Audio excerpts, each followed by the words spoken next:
of Women in Engineering Leadership webinar series. Today, we are extremely privileged to have Nita Patel amidst us.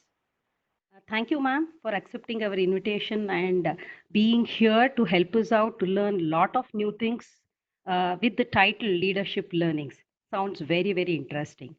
I'm going to give you a brief information or bio of Nita. Nita is currently a director on the IEEE Foundation. In her over 25 years as an IEEE volunteer, she has served as first Vice President, Computer Society, served a 3-year term on Computer Society Board of Governors, founded and led the first 5 years of the IEEE Women in Engineering International Leadership Conference, served as Women in Engineering International Chair, for which she received the 2014 Larry K. Wilson Transnational Award for Distinguished Contribution to IEEE Global Activities, served on Kappa new Board of Governors, and have been IEEE USA Vice President of Communication and Public Awareness.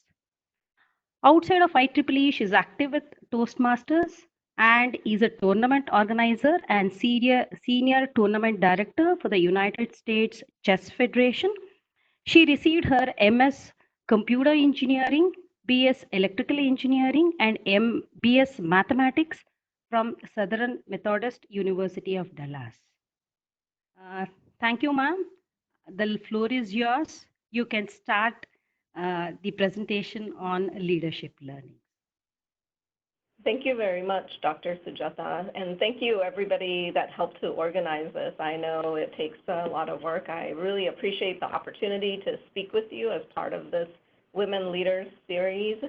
I'm very honored that you invited me, and today I hope that in this week-long fountain of knowledge that you've had an opportunity to learn from, that I can add a single drop to this fount of wisdom.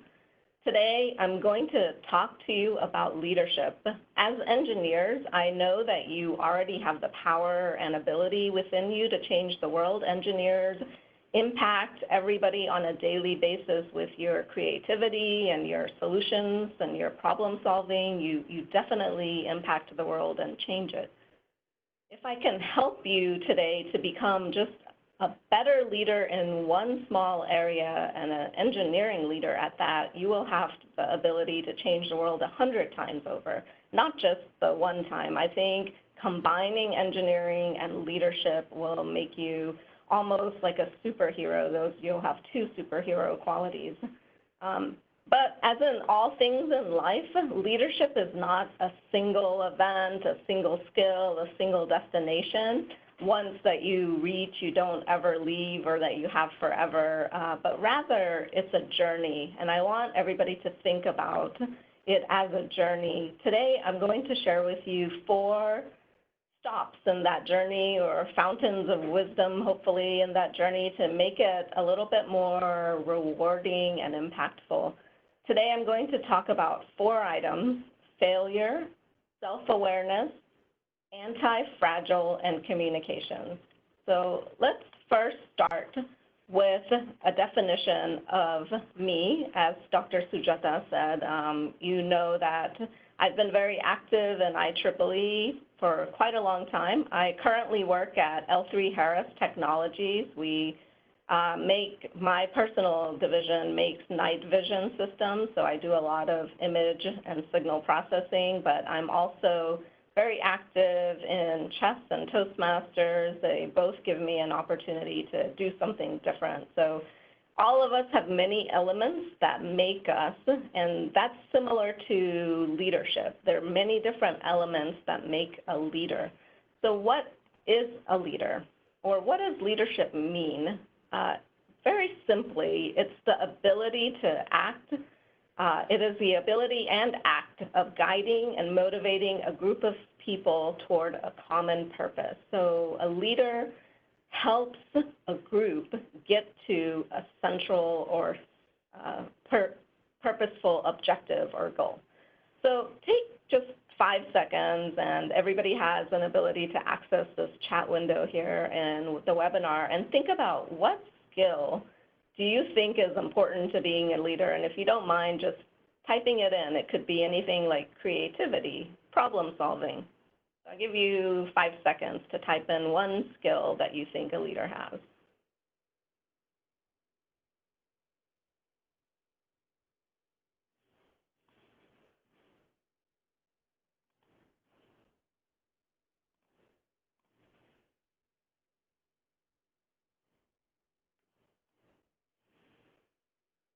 Critical thinking, definitely team building, motivating, all of these are skills. Today, I want to talk to you about 4 of them. And the first one I want to talk and focus on is failure.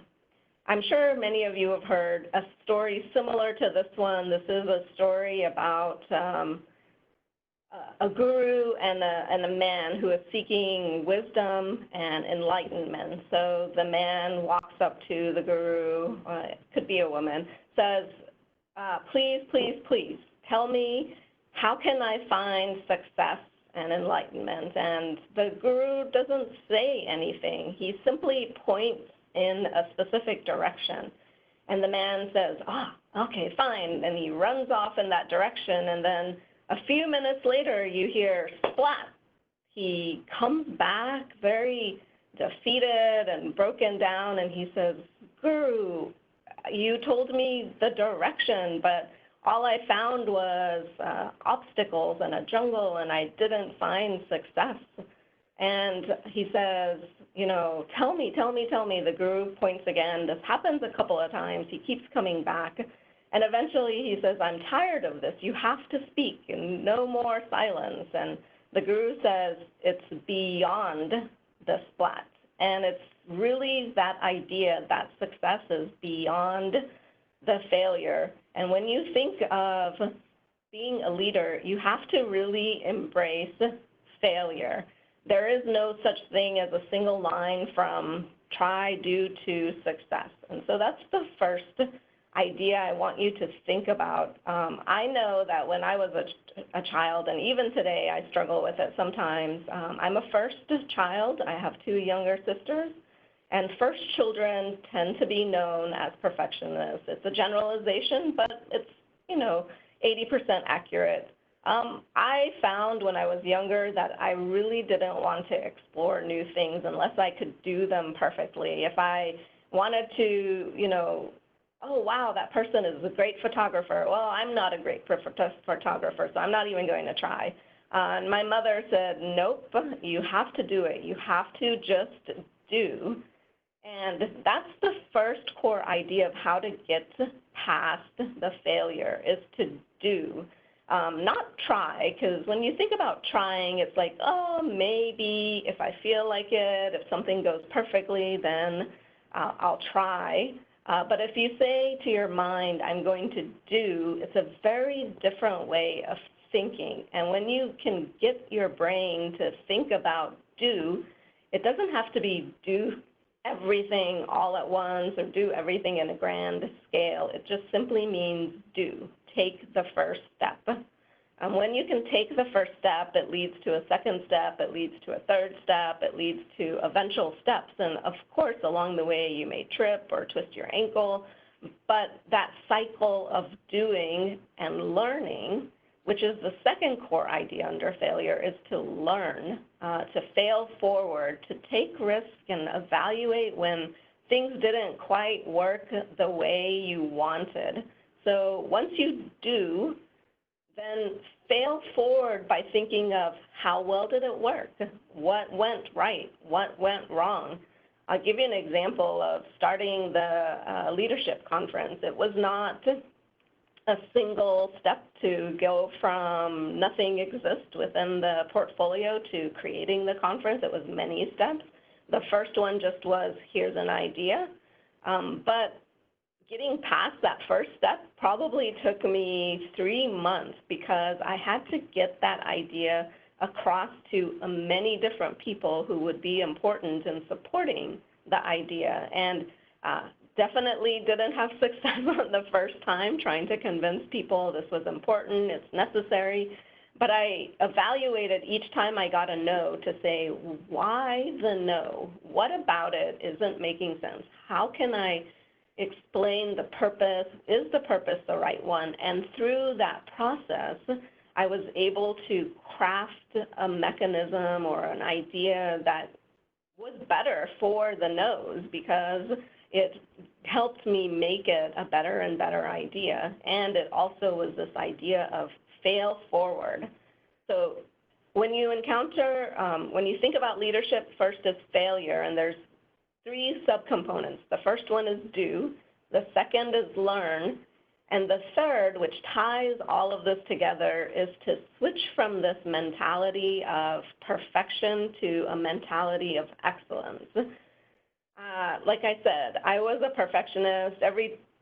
So often I find myself still trying to be a perfectionist, and I remind myself it's not about perfection, which is a destiny or a goal. It's about excellence, which is the journey or the path. And when you think about excellence, it helps you do things more, and it helps you learn from them because you realize, okay, it's not the end. It's not point A to point B. It's point A to point B in the middle, and C, and then D, and then E, and then you don't actually always know what letter you're going to end on. But if you can think about failure from these 3 elements, do, learn, and excel, you'll be much better for it, and get rid of this idea of trying, because trying is a bit wishy-washy. So go through this loop, and eventually, and the main part of the loop is failure, and eventually you will find success, even if it may not be exactly how you had envisioned it when you started out. It will be better for the process and the journey and the continued journey thereafter. So that's element 1 of leadership. Element 2 of leadership is this idea of emotional intelligence. And what is emotional intelligence? Sometimes you hear it called EQ as opposed to IQ, intellectual quotient, emotional quotient. Emotional intelligence is the ability to fully understand oneself and relate well with others. There are actually a couple of key elements when people talk about emotional intelligence. There's official definitions that center around self-awareness, interpersonal connection, management of relationships and capability, as well as an understanding of those relationships. But the one I want everybody to think about is the self-awareness and self-knowledge. This is hard, looking at yourself and saying, what is it that I do well? What is it that I don't do well is a very difficult process. And again, it's a journey. It's not something you do once. But I really encourage you, if you want to be a better leader, you have to know yourself first. And one key element, I think, of that is to know your strengths. Many people talk about their strengths and weaknesses, and most people spend 90% of their time on their weaknesses and trying to make them better. My philosophy is forget about your weaknesses. Don't think of them as much as you think of your strengths. Obviously, you want to know what your weaknesses are, but focusing on them isn't always that helpful. But if you can make your strengths better, even if you can go from 95% to 98%, that's a huge impact, as opposed to taking a strength, a weakness that might be 10% and making it 12%. That doesn't change the equation. It's sort of this logarithmic scale almost. 95 to 98 is huge compared to 10 to 12. So think about, when you're thinking of yourself, what are your strengths? Listen to people around you. What do they say about you? And you'll find common themes. For a long, long time, I always thought I was simply an execution person. I did. But then I started keeping a journal of what people said about me or words that I heard them use. And over the course of a year, I learned that a lot of people think I'm very strategic. And I would never have used strategy to define myself. But as I listened to people and I tried to understand what they meant by it and how I acted, I realized I am pretty strategic. I like to think through a problem, look at the big picture, find the detail that needs to be executed, and then go execute. So I kept thinking I was the person that executed, but everybody else saw that I could take the big picture and figure out what to execute, which is a very strategic element. So listen to people, know your strengths, make them stronger, and that will make you better. The second element of self-awareness is to realize that there is no such thing as balancing. Everything in life is a choice. You make a choice to get up in the morning, you make a choice to wear the red shirt, you make a choice. Everything is a choice, and there is no need to balance.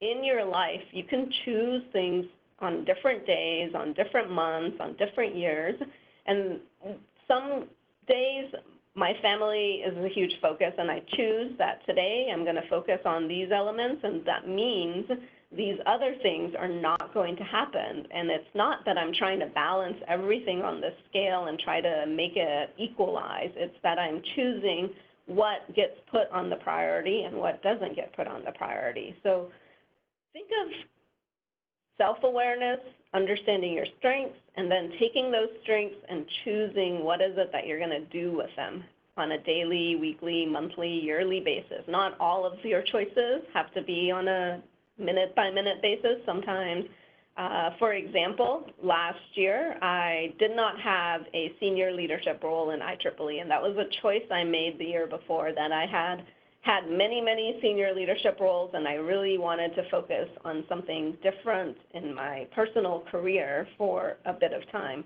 And so I chose not to run for any office. And again, that was a year-long choice. I knew it was going to be for a year at a minimum, and it doesn't have to be on a daily basis. And the third part of emotional intelligence, as I said, is the connectivity and the relationships to other people. So when you think about how do you connect, to me, the most important to think about is to be positive. This idea of the Hippocratic oath, do no harm, I think all of us should take that oath, whether you're a doctor or not, is that your first intent should be do no harm. And the way to make sure that people realize that is explaining why you're doing things. And sometimes it's simply saying, oh, I thought this would benefit you, that's why I did that. But in general, try to take on a positive outlook in how you interact. So under emotional intelligence, the three subcomponents I want you to think about are self-awareness and understanding your strengths. Balance is not the right element, but choice. So switch your logic there. And then focus on positive interactions and how can you project positivity and look at your interactions from the perspective of doing no harm. So first two parts of leadership. And the third part I want to talk about is this idea of anti-fragility. Some of you may have read this book by Nassim Taleb. It's called Anti-Fragile, Things That Gain from Disorder. And what does that mean? He classifies objects, interactions, people into three buckets. One is fragile, which is damaged by disorder. You can think of like a fine china or a glass or something that easily breaks when disorder happens, like an earthquake or somebody knocks it over. The second is robust, which means it's resilient to disorder. So you can think of like a big steel slab or a building compared to the wind. It's made strong to handle the disorder. But he asked everybody to think about being anti-fragile, and I really like this idea, which is that you benefit from disorder. So you're not fragile and you're not robust, you're a combination. And the example he gives in his book is a rubber band. As you stretch it, it's resilient and it comes back. It is this idea that as chaos happens, and we have a lot of chaos right now with the world situation and COVID, there's a lot of disorder and chaos and stress, but if you embrace this idea of growing how anti-fragile you are, then your mindset can go stronger through adversity. It creates resilience, and it makes you stronger in a different sense of being stronger, like robust. So how do you improve anti-fragility in your life? There's three ideas here. One is to inject stress in your life. Sometimes people think, oh my gosh, stress is bad, I don't want any stress. But if you have controlled and small amounts of stress, it can actually make you better. And one great way to increase stress for me is through Toastmasters. I am usually a very private, shy person, and having to speak, having to get in front of people is a little bit difficult, and it's become easier with time as I've been doing it, but that was introducing a stress. So I was pushing myself beyond something I was comfortable, and that's the simplest way you can introduce stress. And again, if you think about the first one, just fail forward and learn from it, and then think of it as being a little better, achieving excellence, you will be able to handle these small amounts of stress. And the more you do it, the better you get, because you become anti-fragile, you become resilient, and you develop grit to be able to handle that. Now, if people ask me to give a presentation, even if it's with 5 minutes of warning, I feel confident and comfortable because I've had that practice of the stress.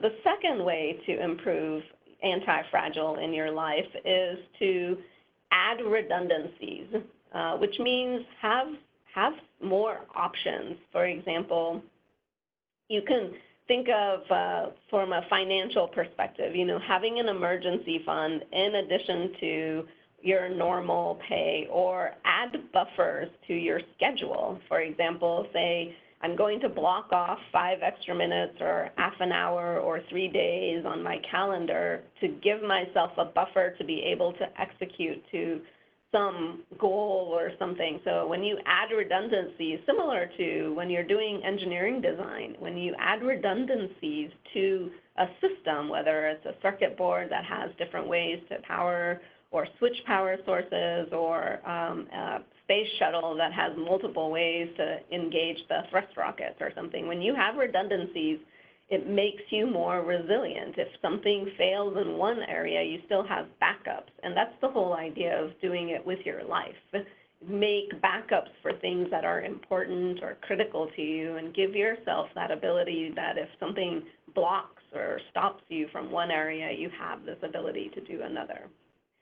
And the third idea of increasing anti-fragility in yourself is this practice of, he calls it via negativia, which is just a fancy way of saying get rid of the things that are to basically subtract. Via negativia means like basically through negation, which is subtraction. And so in your life, think about the things that are habits or things that you do or people that you interact with that don't add value, and subtract them. When you subtract these things, they make you stronger in a different way, because you now don't have the burden. You don't have to deal with that chaos. You don't have to deal with the stress of whatever it is.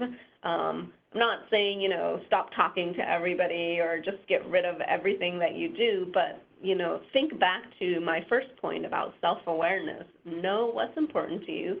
Know what's your strengths. And then think about what are those things that you do or are part of your life that are not adding value, and subtract them. For some people, it could be, quitting smoking or eliminating unhealthy foods.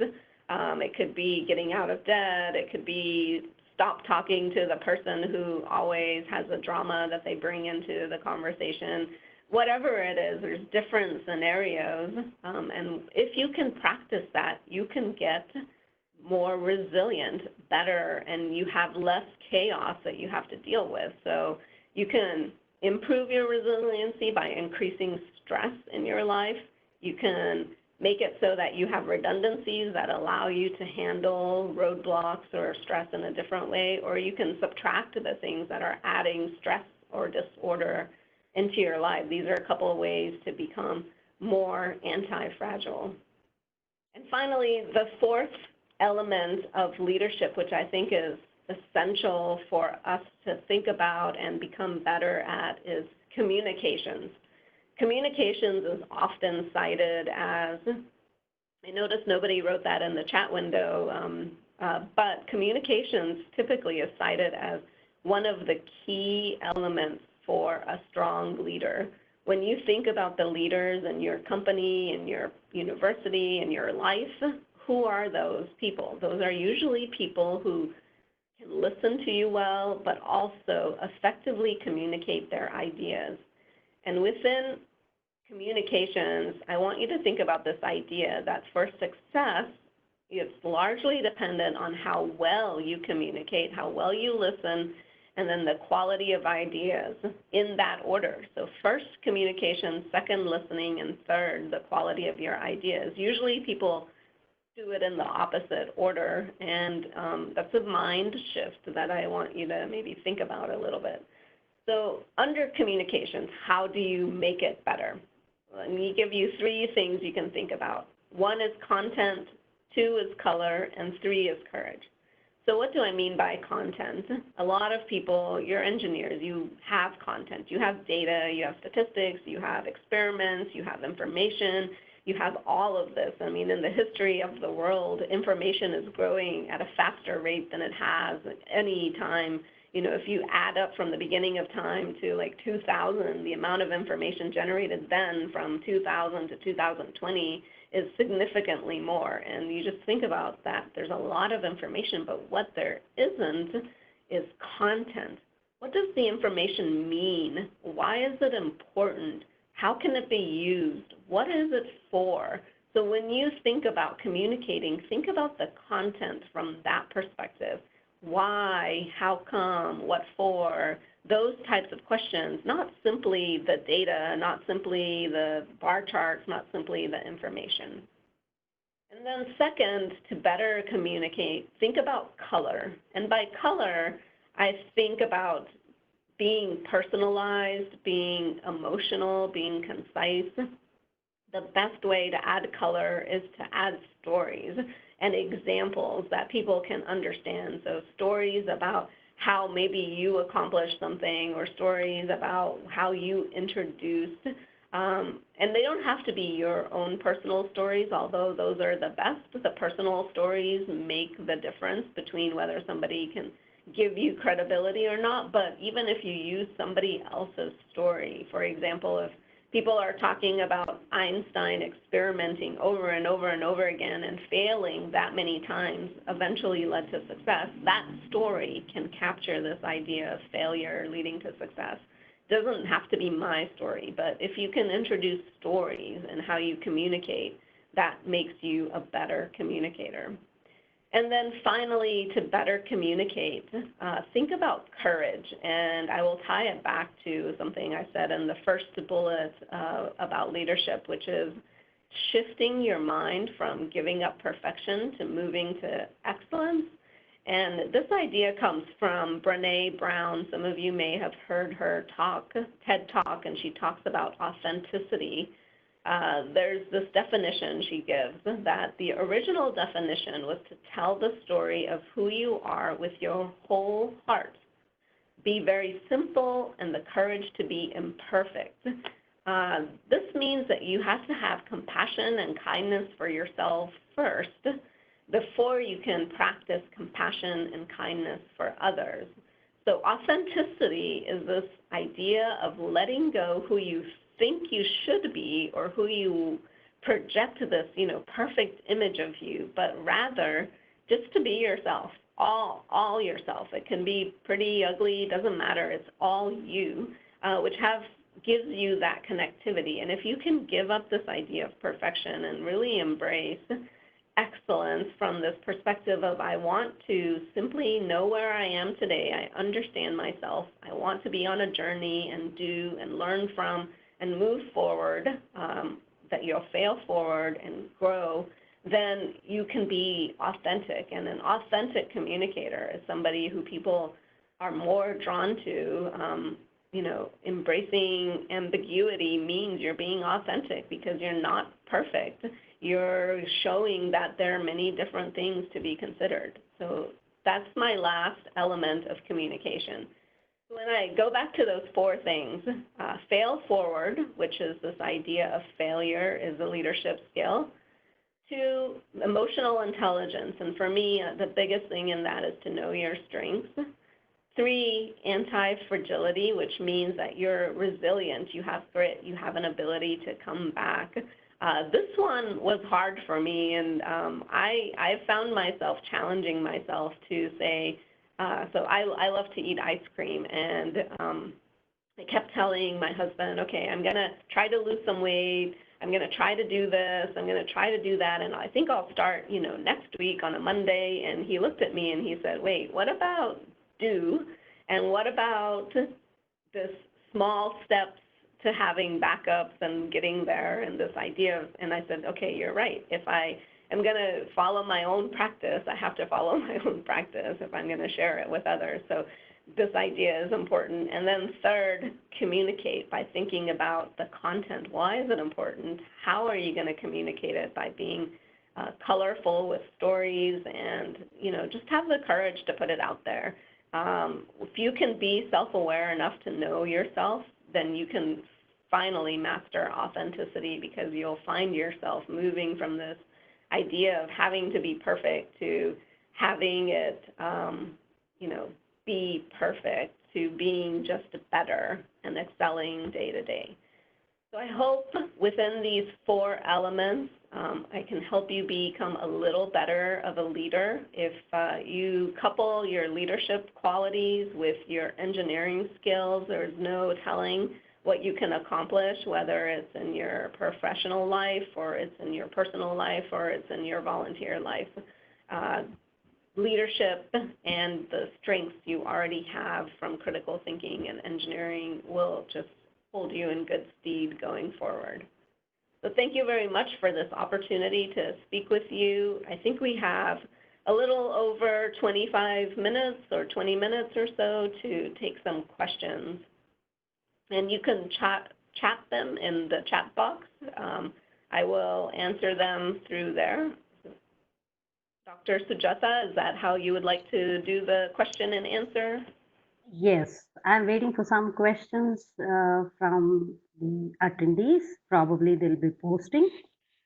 Okay, before we get some questions from them, I just wanted to know, as a leader who's a woman, you would have faced a lot of challenges in life to become a strong women leader. Can you share with us some of the experiences that you faced in the process of becoming the women leader? Yeah, thank you. In some ways, I feel very privileged, and in other ways, I think I made some very smart choices around becoming a leader. We all have different levels of challenges. For me, I feel privileged in the sense that I had food on the table, I had a house, I had a supportive family, but there's definitely challenges in being the only girl in a room full of men, or being the only person in this, hard physics class, and everybody else is already knows each other through different mechanisms because they tend to have interacted. So it's a different level of a challenge. But in that sense, the only thing I can tell you is that at first it bothered me, and I said, oh, wait, why am I here? But then I said, I'm here because I also have value to bring. And I think you have to keep thinking about the value you bring, and you bring value regardless of your level of ability or knowledge or capability, because you have a perspective. And the way that innovation happens is to have a perspective. There's not any way that, when you think about systems thinking, when you're designing a system, you have to be able to pull many different ideas together. And the way to get many different ideas is either to do more experiment or research, or bring different people with different ideas. And so know that you bring value simply by bringing your perspective. That's one thing I've had to think about, and it's it's not like, oh yeah, every day I'm like, I bring value, I'm going to make it happen, but it's something you have to keep reminding yourself.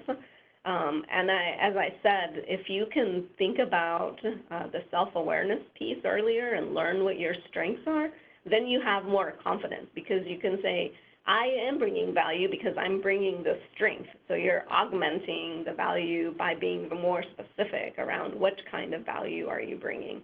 And the more you can do that in different scenarios and in different settings, the more competent you'll become, but also the more value you bring. It's kind of a self-fulfilling prophecy.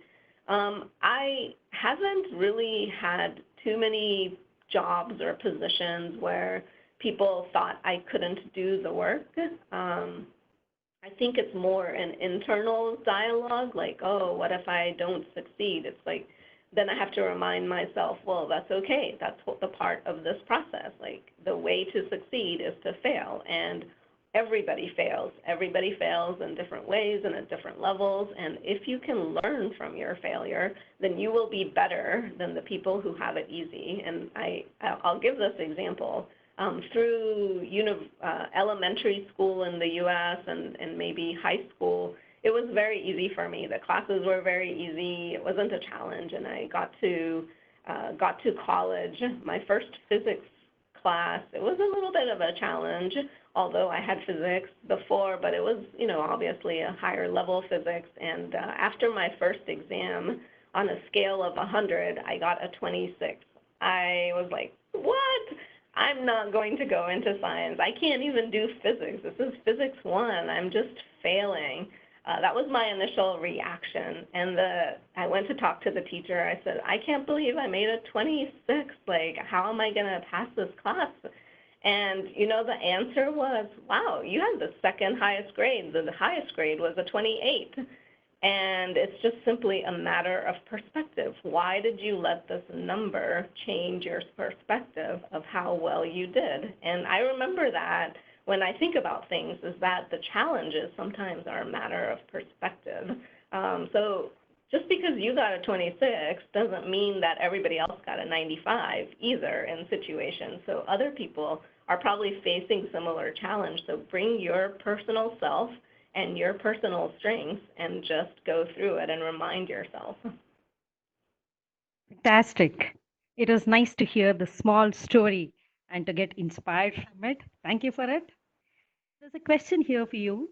How is the randomness associated with anti-fragility taken in workplace or in professional front? Yeah, so that is a good question. And when you think about random events, COVID is a random event, and in Taleb, if you've read some of his other books, he talks about the black swan, and it's this on the tail end of a distribution, and that tail end is a very impactful but very low probability, or things people don't think about. So that's an extreme event. But in the workplace, randomness happens every day. I don't know how many of you come into work and say, or let's even start earlier. You wake up in the morning, you make a list in your brain that I'm going to do these 3 things when I get to work. Those are the most important things that I want to get accomplished today. You walk in the door at work, you get to your computer or your university or even at home, and you start on them, and then you get interruptions, and something happens that becomes more important. That is part of the randomness of a workplace. And so how can you become more anti-fragile and resilient to that randomness? So if your schedule was packed from beginning to end in this very simple example, then you can't deal with that random event of somebody coming and interrupting without, having to stay 10 hours later to get something done. But that is like a very simple way to deal with a very simple randomness. There's varying scales, and sometimes it's as big as a COVID or as big as somebody falling ill and can't come in for the next 2 weeks, and you have to decide the team and who's going to work on the problem and who's going to go talk to the customer if you had a customer meeting. All of these things are random events in a way, even though you might think they're planned. Usually not. Many a day, the 3 things on my list that I had planned to do don't get accomplished in that order because these random events happen. And without having some time in my schedule, I rarely have time to address them. And then some days I don't, and I have to put them off. And some days I decide they're not that important, and I don't try to balance them. I make a choice, like, okay, yeah, I had thought that 3rd thing on my list this morning was important, but now that I look at the new situation and what information and what it means in front of me, I am going to choose that that wasn't as important. So these are how you develop some of that ability to be anti-fragile. Thank you, Nita, for that. We have another question for you. Retaining the position might not be an easy task for you. What motivated you to become a leader? um, You know, I think it's funny when people ask, why did I become a leader? I don't know that many leaders that said, today I'm going to be a leader. Like, I'm going to grow up to be a leader. Maybe there are some people that do that. I won't discount that. But I think most people become leaders because they have a vision or a purpose. And in able to accomplish a vision or a purpose, you have to be a leader. And you don't have to be a leader of hundreds of people or a large community. You can be a leader of yourself. And almost all of us need to learn leadership skills because if you want to make progress, it doesn't matter the scale of the progress. If you want to contribute, it doesn't matter the scale of the contribution. If you want to move along life's journey, and it doesn't matter the pace of that movement, you have to be a leader. And a leader means you have to have a purpose and a vision, and you have to figure out what are the steps that you're going to do to make that happen. And some purposes and visions require 20 people. Some purposes and visions require only you. And you are a leader. It's a question of how good a leader are you, in the sense of how focused are you around being able to pull people together. So I have a lot of ideas and a lot of visions and a lot of things I want to do that can be impactful, or I believe they can be impactful. And so some of them required more people than me to be able to do. And as a result, I became a leader. I didn't say I want to be a leader. I said I want to do this, and I want this to happen, or I want to make this impact, or I want to help in this area. And that's how the leadership part of it happened. And I do it because that I do think it's one of my abilities to figure out what my strengths are, and also to help people figure out their strengths. And I've gotten better and better. It's not like I just grew up, today and I all of a sudden can lead 100 people. It came with time, and even today I'm learning and growing. But my goal is just to be a little more excellent every day, every year, every decade, and make some progress. It's a very nice message to all of us that we are leaders and we need to see how good we are as a leaders. Start improving upon ourselves. That's very interesting. Probably that's the reason of the 5 webinar series. 3 of the talks are focused on leadership. Yesterday, we had Ponike. She also spoke upon leadership. And then we had Celia also, who spoke on women leaders. So I think we need to understand from this and improve our leadership skills. So going to the next question, Nita, uh, does it being sensitive hinder you from progressing as a leader? I don't know what is meant by being sensitive, but actually somebody had chatted early. Empathy was one of the necessary traits of a leadership, and I think it is. There's hundreds of traits and capabilities. Not any one person has them all in the same amount. So I don't think being sensitive hinders you. It's what do you do with the traits that you have. So this goes back to this idea of emotional intelligence. If you're not self-aware to understand yourself, how do you react, how do you engage with other people, how does that come across, then if you're sensitive and you don't know what impact that has on other people, then maybe it's a hindrance. But I don't think in general this idea of being sensitive is a hindrance. In fact, I think that's actually one of the strengths of female leadership is that they have this ability to empathize and be sensitive and to understand other perspectives and to understand the impact of those perspectives. It's what do you do with that knowledge, right? Is it just you have this data that you're just being sensitive, or are you tailoring that content to say, this is why it's important, this is what it means, this is how I can channel it, this is how I know I'm affecting other people or not with it.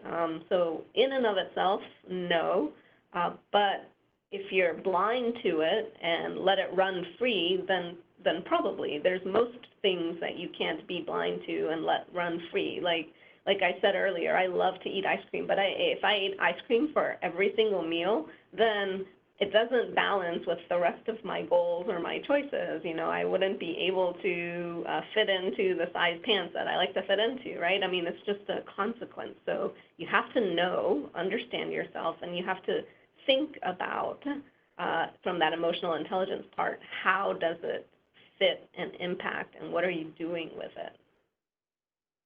Thank you, Nita. There's another question on your suggestions on how to overcome negativity and being more cautious. So I think this is probably true for most people. We're more negative on ourselves than other people are. There might be scenarios where that's not totally true, but I think most of the time that's true. So how do you do that? You have to stop yourself first, and this goes back to when I was talking about having positive interactions and do no harm.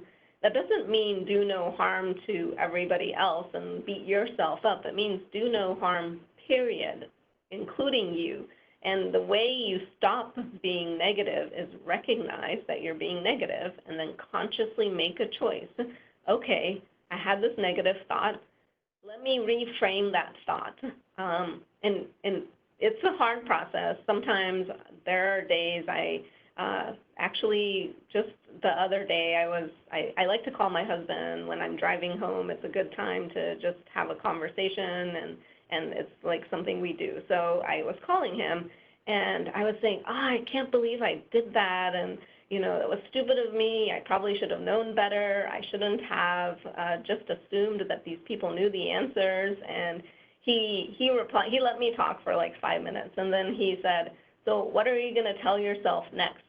And I fortunately have a husband who challenges me and says, what are you going to tell yourself next? But you can do the same thing with your own brain. And sometimes I do the same thing with my own brain. Okay, what am I going to tell myself next? Okay, so how could I have done it differently? How, from whatever I thought was that negative thought or that failure that I couldn't overcome, what did I learn from it? What am I going to do differently? Or am I just going to let it go? And sometimes the answer is I'm just going to let it go because it's too hard for me to think about. So the way to overcome negativity is to recognize it, and two, think about what are you going to tell yourself next, because there's always a next. No matter what, there's always a next. Thank you, Nita. There's another question which is asking you to comment on those leaders who always take success to their credit and they think that team members are responsible for failures.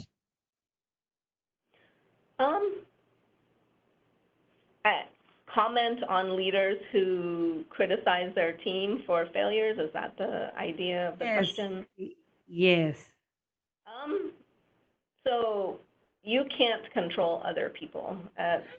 I'd like to control other people. I wish I could control other people. There's some people I really wish I could control, and there are some people, you know, that they can just be. But I can't do that. You can't do that. There's no way we can control other people. The only thing we can do is control ourselves and our actions. So in that situation, what is an action that you have control over? If you're part of the team, you can analyze the behavior of that leader and say, is that valid? Is it objective? Is that how I want to see myself? Or is this somebody who just happens to be not that great a leadership trait for that person, right? Some people have bad leadership traits. That's just the part of it. You can't control them. So you can decide you're either going to ignore the information, try to understand what the essence of the information is, try to understand why the motivation for the information, or do something to help the individual. And again, that will only work if they want to change. So you could do those other things like forget it, think about it, take any meaning out of it that you can find, or go speak with a person and say, hey, why do you tend to do this? Have you understood how it comes across? Do you have a sense? And the person may or may not listen to you, and you have to be totally fine with that because there is no way you can change another person. You can only impact them slightly by giving them ideas, helping them see a different perspective, making them aware, like maybe that person doesn't know, but ultimately they're going to have to choose what they do with what you share, and you're choosing that you're going to share it. So most of the time, recognize that if that person is consistently negative and always critical, then you have to just say that person, I would probably, and it's probably not fair, but I'd say, oh, that person's an idiot. Let me just think about the one or two things that might be beneficial out of what they said. I guess that would be my advice. Thank you for that. There's another question quite similar to it. Sometimes people tend to pull you down by doing personal attack. How to neglect that specifically in workplace? In the workplace, I think, you know, if somebody's doing it frequently to you, it's worth asking why. A lot of times it's because people are insecure and they're not as confident, so they might be jealous. And sometimes we don't think about that the person is attacking us because they're jealous and they're not as strong or they're not as confident, but 90% of the time, that's the situation. You can also ask them in a similar way, but again, you may not change their behavior. You can only make them aware. You can explain to them the impact it has. You can suggest different ways of approaching the situation or different ways they might behave, but that's simply you giving them information and explaining why or how or what for.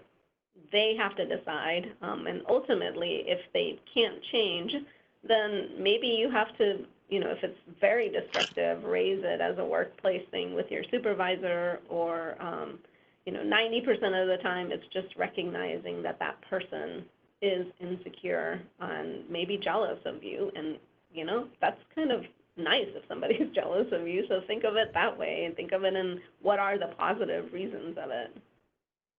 Very, very nice answer. To see the positive side of it. Yes. Next question is how to handle the person who are close to management and influential. Leading them seems to be difficult. In that case, leadership fails, isn't it? It is a leadership trait to lead up when you think about your boss or your supervisor and how to influence them, help them change their opinions. This goes back to the communication style. And, you know, a lot of time when I see people coming, even to me, to say, hey, we should do this, they give me all this data, but they haven't synthesized why. What is going to be the benefit, and not just the benefit to me, but the benefit to the organization or the benefit to them or the benefit to people. And the way you do that is, you know, there's this concept of influence, right? And you can influence people through your methodology, and that's the only way to influence is, I mean, the only way to change behavior up is by influence. And you do that by being able to explain the why, establish some credibility, maybe garner some support. Like sometimes you have to get other people who also agree with you, and maybe find a parallel influencer who agrees with you, who can augment or support. Sometimes the most important things in making change is not that you made the change, but that the change happened. And I think sometimes we get caught up in like, oh, I have to be the one that makes the change. It's like, why does that matter always? It doesn't matter always. So sometimes if you can get other people on your side and they help to influence, or they have maybe a closer relationship and that change still happens, don't you still benefit? Of course you still benefit. So think about boiling down the data to the why, helping people see it, garnering support, and then maybe not worry so much about who actually makes the change happen. Thank you, Nita. This is another question. How do we improve the leadership of IEEE OUs and our organization as a whole? What are the additional areas organizations should focus on? So out of that whole sentence, thank you for the question, I'm going to pick on one word, and that word is additional. Many times I think that organizations and people and entities think about adding. It's like you have to do 100 things today, next year you have to do 101 things, the year after you have to do 102 things. I don't know if that's necessarily true. Think about focusing. And the way you can improve a leadership of an organization is by focusing. When you have a very focused purpose, it's easy to find a whole lot of different ways to enable that purpose. And so you're still really doing essentially one thing, which is meeting your purpose, but you might be doing it in many different ways. And one thing I find in IEEE and in just other volunteer organizations is that the purpose gets diluted with time when people keep adding and adding and adding, because they're thinking about these activities and these events and these organization things, as opposed to what is my purpose and what are all the different ways I can enable that purpose to happen. And automatically you're going to add ideas and you're going to have different things, but they will be connected by this mission, purpose, vision, whatever you want to call it. I call it focus. I call it prioritization sometimes. And if you can do that, then as an OU, you will be a stronger leader organization, because everything you'll be doing will be tied to that purpose, and it's very evident. When I was the chair of Women in Engineering before, there was a mission. The mission wasn't actually used by the committee to make any decisions. We changed the mission at the time. I was chair, and every committee meeting we had, when a new decision or a new idea or something came up, the question was asked, how does it meet our mission? And the mission was to engage, advance, and empower women in technology. And if it didn't meet that mission, then we didn't do it. But we did a lot of things different in the time I was chair, and since then. So we grew, we led, we added, but it was adding in a different way, as it wasn't just taking on more things. It was really focusing on the mission and making sure that our actions met the goal. Thank you, Nita. There's another question. Kindly mention two most important characteristics a leader should have to become successful. You have mentioned four of them. Probably if you would like to add something more. There's this concept of a growth mindset. I think that's important. The idea of a growth mindset is to think of the ability to improve, advance, that your skill set isn't fixed, that it can always be augmented or added to in the sense of expanding, or changed in the sense of if you want to focus in a specific area, you can do that. And I think that's important to a leader, is to recognize that the skills you have today are not the only skills, that you can add to them, that you can grow, and everybody has that capacity, and an organization has that capacity, business has that capacity. So this idea of growth mindset, I guess, would be one. I like some of the comments here. Critical thinking is important, mindfulness, embracing ambiguity. I think all of those are also good. The other one I personally would add, and I have a hard time with because I still struggle sometimes between perfection and excellence, but this idea of grit, G-R-I-T, which means this ability to stick to it, even if it's hard, even if you're not seeing success, even if you're failing 50 times. Obviously, there's triggers or points in time where you should decide, hey, this isn't important, or this is not ever going to work. You know, I'm never going to be somebody who can play cricket. Like, I just can't hit the ball and run that fast. Like, I'm never going to be a world athlete in cricket. So I shouldn't, you know, I should recognize those things about me. But this idea of grit is that I can be a better speaker, and that takes practice, that takes failing, that takes getting feedback, that takes learning, that takes critical thinking of what worked, it takes understanding the people I'm talking to.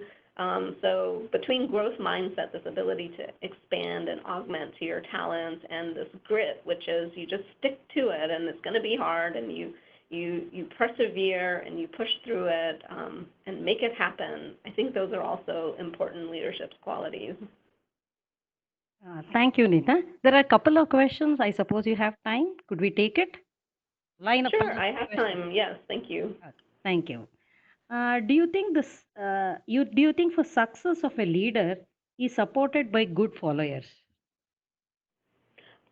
Yes, you have to have good followers.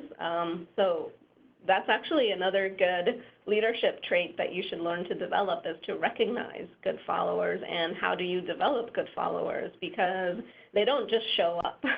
They don't just kind of magically appear. Sometimes they do, maybe even more than half the time they do. You can get very fortunate if you can recognize different people's strengths and understanding how to use those strengths. But as a leader, it's your job to figure out what strengths are people bringing to your team, and are you assigning them things that enable them to use those strengths?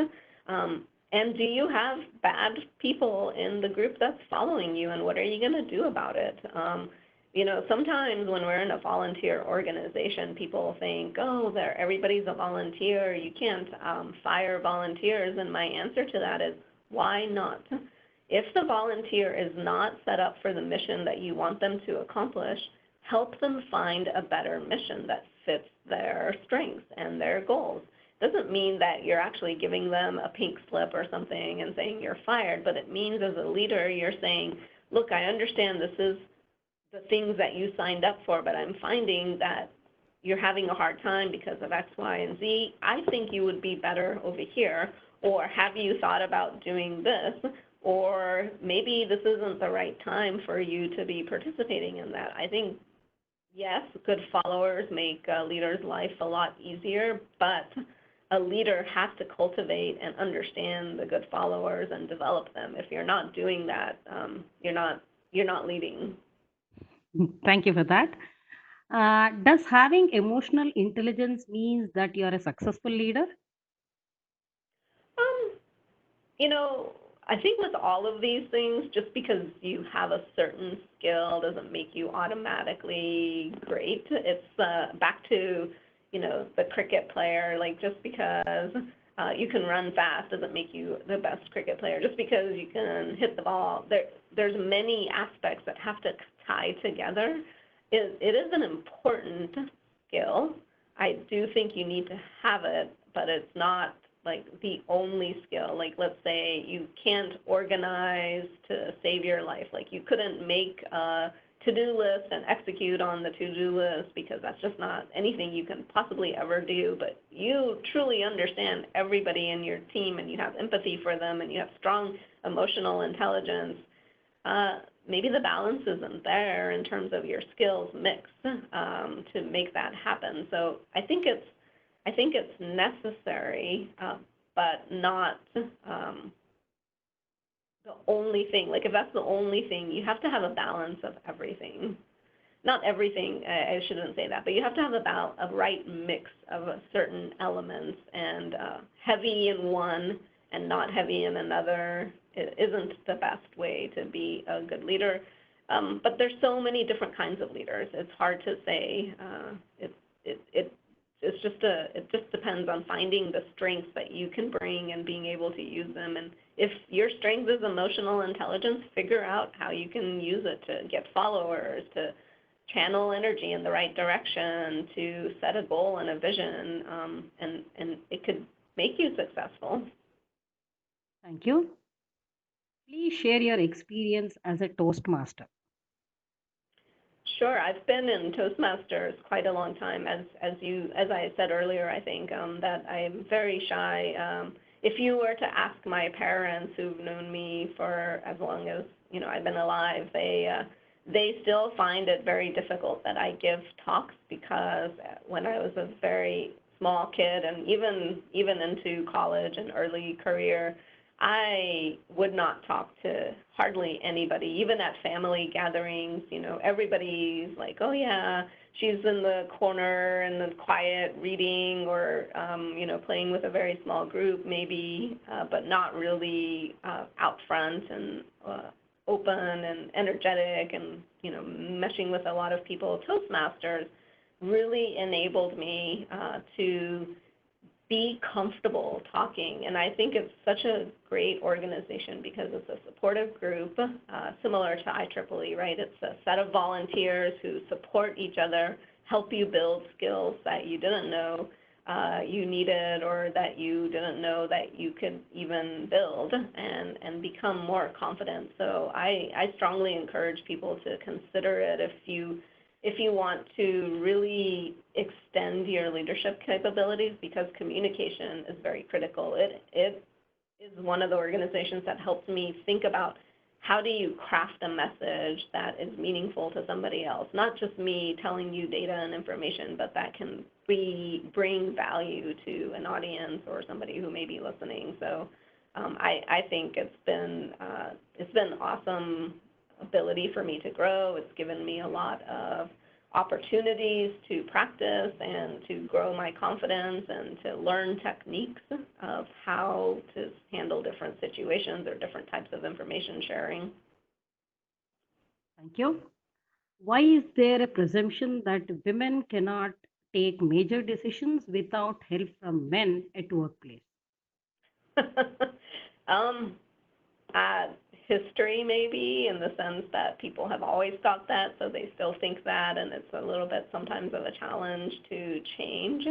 I guess I would go back to if you make enough decisions and demonstrate your capabilities, usually it will be recognized, and sometimes you have to enforce the recognition by saying, look, I can do this, here's why, here's the definition. And then sometimes it doesn't matter who makes the decision. As I said earlier, if you have an idea and you want to make a change and it's important, make it happen. Sometimes other people get credit. I know that's my personal perspective, and maybe you don't agree, which is fine. Then you have to find different ways. I don't know how to change that other than to highlight it when it happens, to advocate why it makes no sense logically, to explain how maybe you have made decisions and what decision impacts have been in the past, and then you'll still have idiots who don't pay attention, right? I don't know. You can't solve all the world's problems. Okay, true, agreed. Progressively leading women is felt as a threat by her colleagues, even today at workplace. When will this notion change? I think it has changed quite a bit. I obviously don't live in Bangalore or India, so I can't say, but I did grow up in an Indian family, and my household, we have 3 sisters, so me and 2 younger sisters, and growing up, even in the U.S., there was this idea of, wow, you guys don't have a boy? Like, what are you going to do? My parents would get some of this feedback. We would hear it. Like, how can you have a family? You don't have any boys. Like, how is it going to carry on the tradition? Like, you don't have somebody who will take care of you at the end. And I remember my mom was like, what do you mean? I have 3 girls who are just as good. So maybe in small ways she was trying to make the change happen in the world, and I think sometimes all you can do is small things, and eventually over time they make a difference. But I do know that I've seen, at least in my lifetime, some change. I think there's a lot more recognition that, and there's certainly more recognition that women do have good ideas and bring value, which I think is a bit of a shift, as well as this idea that you can't be so blatantly overt. And again, maybe in the US it's slightly different. Like here, if somebody was that obvious about it, they probably wouldn't be a successful leader, because it's a very heightened awareness. In India, it might be a slightly different thing, because I do know, even talking to some cousins and things that aren't here, it's still very much a male society. But all you can do, like my mom, do small things like, okay, I don't have any boys. I don't know what you're talking about. Like, it doesn't matter. These 3 girls are just, more capable than some of your boys. Like, and that's a small thing, but that certainly had an impact on me, because I felt like, yeah, I can do whatever I set my mind to doing. And so if you can instill that in your kids, it might help to change in the future. Okay. But I think there's a lot of change in workplace too. Today, even in India, women take decision, they lead, and people go by it. And there are circumstances when things which are not very convenient to us could also happen, where we are also Yeah.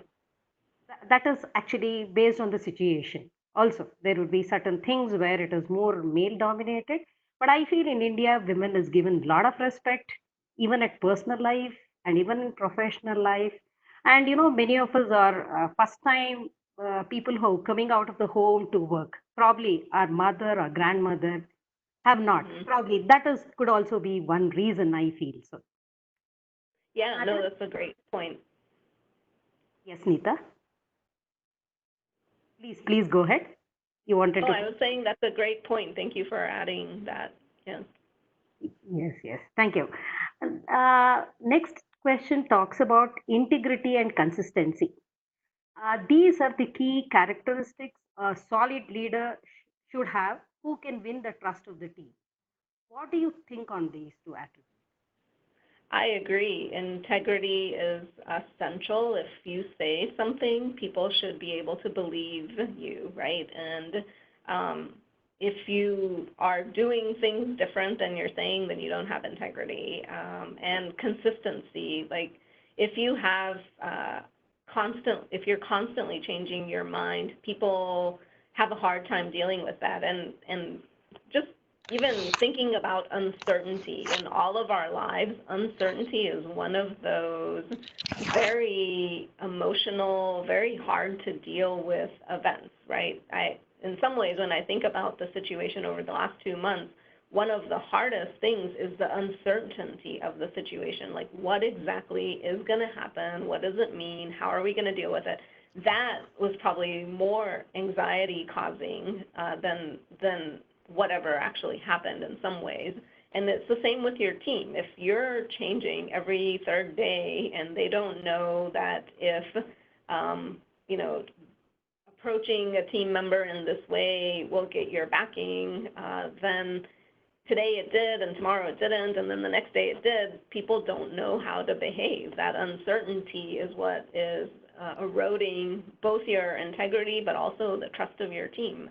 So yes, those are definitely key characteristics. But again, all of these things, similar to that emotional intelligence question, there's some right mix, and the right mix is different for everybody in some ways, because we all have different strengths. We all have different ways we can deal with it. There's a minimum level to some of these characteristics, but there's not necessarily a maximum level, and the level of the different elements vary as well. So I do think there's a minimum amount of integrity, a minimum amount of emotional intelligence, a minimum amount of empathy, a minimum amount of self-awareness. But does it need to be 100% in all the categories? No. What is the right combination? It depends. definitely agree with that statement, though. Thank you. Sometimes we tend to become self-critical. How to overcome that? I wish I knew. It's very difficult. The one thing that I know is there's a couple of things I do. Well, so a couple of ideas I'll give you, actually. One thing I do is, like I said, my husband challenges me back sometimes, which is good. Have a partner who will challenge you back. It doesn't have to be your husband. It could be your best friend. It could be a coworker, somebody who you say, hey, can you challenge me back? Because sometimes I need to vent, but I also need somebody to be like an accountability person, so that you have an opportunity to sort of go on about how I don't know, unsuccessful, uncareful, bad you are at something, and then the person challenges you back to say, okay, what next? What are you going to move on from? That's one idea. The second is do it for yourself. Like sometimes I consciously get upset or mad, and then I say, okay, for the next 5 minutes, I'm going to be mad about this, and that's all. So like set a timer. It's silly, but it works. Set a timer for 5 minutes. You can be mad.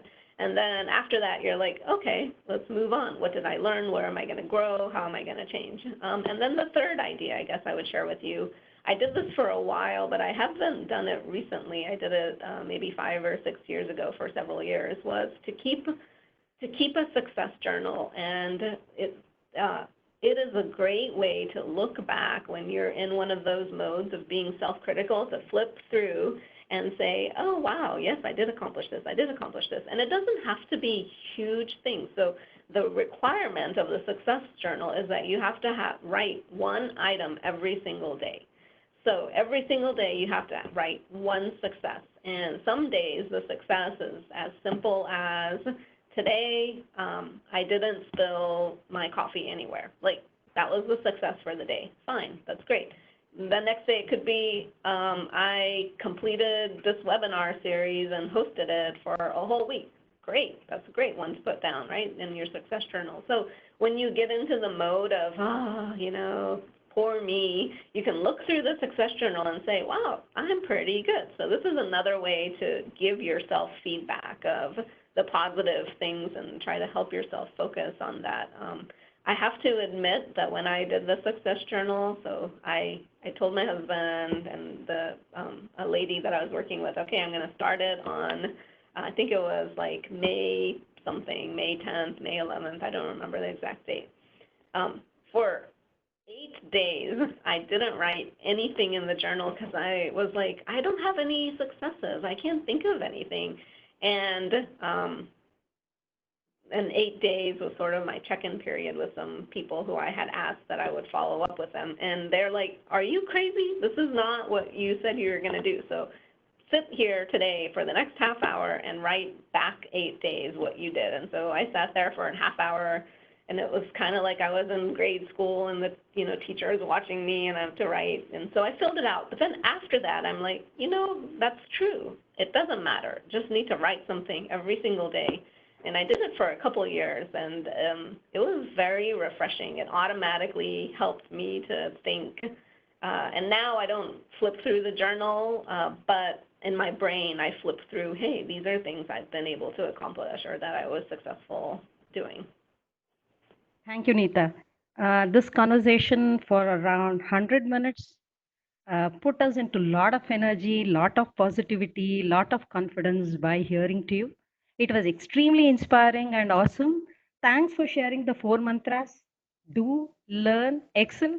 Don't worry if you are a perfectionist or not, but try to excel. That's a very interesting one, which would lead to success. Know yourself. This is the second mantra that you spoke on. Then anti-fragility. Be resilient.